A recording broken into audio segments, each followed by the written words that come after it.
Hello everyone, welcome back to our new video.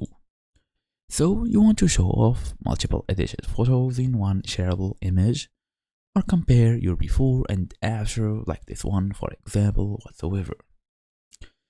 So FaceApp has a built-in collage feature that makes this super easy, or should I call it collage whatsoever, according to a detailed guide on using FaceApp. The app includes the options to make GIFs and basically I'm talking here about multiple photos and actually multiple type of images of your photos, so you can show off multiple edited pictures together in one shareable photo. It's a great way to tell a visual story or showcase a transformation. So in this guide, I will show you how to make a collage in FaceApp. Let's get into it. So first thing first, select the collage option. Open FaceApp and go to the main editing screen. Look for the collage option.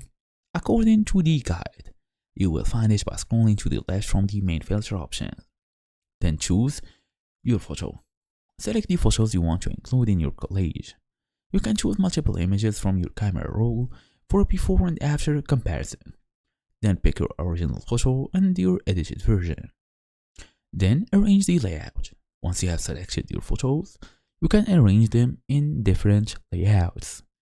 The app usually offers several great options. Drag and drop photos to reorder them as needed. Then you can save and share. When you are happy with the layout, save the collage to your camera roll. You can then share it directly to social media or messaging apps. So that's basically the whole idea. Thank you all for watching. I'll see you in the next video.